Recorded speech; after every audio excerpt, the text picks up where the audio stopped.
पाकिस्तान पर UP CM योगी का बड़ा प्रहार देखने को मिला है और उन्होंने कहा है कि हम देश धर्म के खिलाफ कुछ भी स्वीकार नहीं करेंगे। योगी आदित्यनाथ ने यह बड़ी बातें कही हैं। उन्होंने यह भी कहा है कि पाकिस्तान 57 साल बहुत जी लिया है। सीएम योगी ने यह बहुत बड़ी बातें कही। उन्होंने यह भी कहा कि कृत्रिम देश का खत्म होने का समय आ गया है। योगी आदित्यनाथ ने सीधी चुनौती पाकिस्तान को यहां से दी है। बिल्कुल, अयोध्या में मुख्यमंत्री योगी आदित्यनाथ ने पाकिस्तान को यह साफ संदेश दे दिया है कि अब उसके ज्यादा दिन नहीं बचे हैं। सीएम योगी आदित्यनाथ ने पहलगाम हमले के बाद भारतीय सेना द्वारा किए गए ऑपरेशन सिंदूर की काफी ज्यादा तारीफ भी की है। सीएम योगी आदित्यनाथ ने यह भी कहा कि पाकिस्तान पर हमला तो भारत की सेना ने नहीं किया था, उसने हमारे निर्दोष लोगों पर प्रहार किया था, धर्म पूछ के गोली मारी थी, 3 साल तक के बच्चे को गोली मारी गई। ये तमाम बातें सीएम योगी आदित्यनाथ कहते आए। उन्होंने ये भी कहा कि 26 लोगों की निर्मम हत्या कर दी गई और उसके बाद 24 के बदले 124 लोग भारत के बहादुर जवानों के, भारत के 3 सेनाओं के द्वारा जो ज्वाइंट ऑपरेशन चलाया था उसमें 124 से ज्यादा आतंकवादी मारे गए। यानी कि ऑपरेशन सिंदूर की बात यहां पर सीएम योगी करते हुए नजर आए। इसमें यह भी कहा कि आतंकवादी मारे जा रहे हैं और गलती भारत की नहीं है, पाकिस्तान के उन लोगों की है जो लोग पाकिस्तान में बैठकर आतंकवादियों को जगह देते हैं और पाकिस्तान में आतंकवाद का गढ़ बनाते हैं। बिल्कुल, देखिए आपको सुनाते हैं जरा सीएम योगी आदित्यनाथ ने क्या कुछ कहा। पाकिस्तान पे हमला तो भारत की सेना ने नहीं किया था, उसने हमारे निर्दोष लोगों पर प्रहार किया था, धर्म पूछ करके गोली मारी थी, 3 वर्ष तक के बच्चे को गोली मारी थी।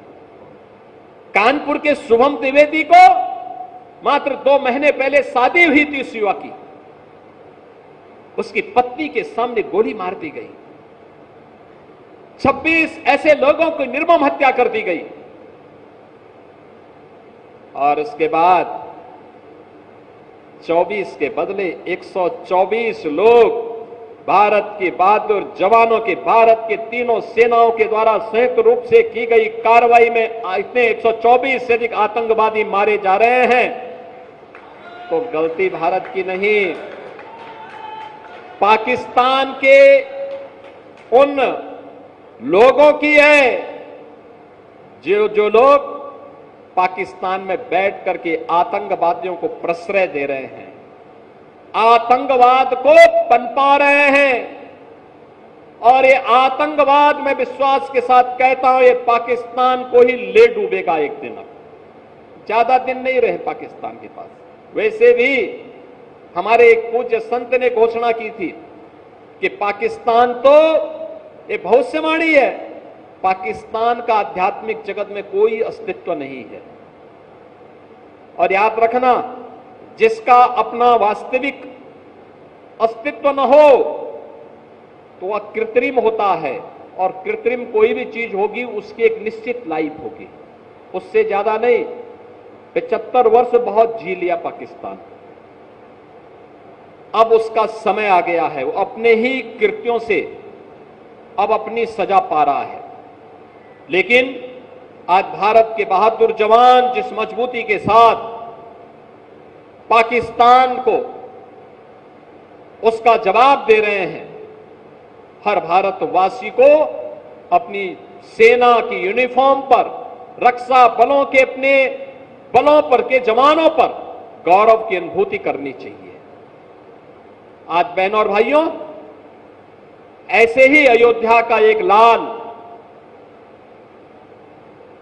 भारत के पूर्वोत्तर राज्य की सीमा पर रक्षा करते हुए शहीद हुआ है। मैं इस अवसर पर श्री शशांक तिवारी, जो लेफ्टिनेंट के रूप में वहां पर कार्य कर रहे थे, भारतीय सेना के जवान थे, उनकी शहादत को नमन करते हुए विनम्र श्रद्धांजलि अर्पित करता हूं और परिवारजनों के प्रति अपनी संवेदना भी व्यक्त करता हूं। हमारी सरकार ने तय किया कि हमारी सेना हो या अर्धसेना, देश की सुरक्षा के लिए या आंतरिक सुरक्षा के लिए जो भी जवान शहीद होगा, सेना अर्धसेना बल के लोग तो उस परिवार को सहयोग करेंगे ही, हम राज्य सरकार की तरफ से भी उस परिवार को 50 लाख रुपए की नगद सहायता देते हैं। परिवार के एक सदस्य को सरकारी नौकरी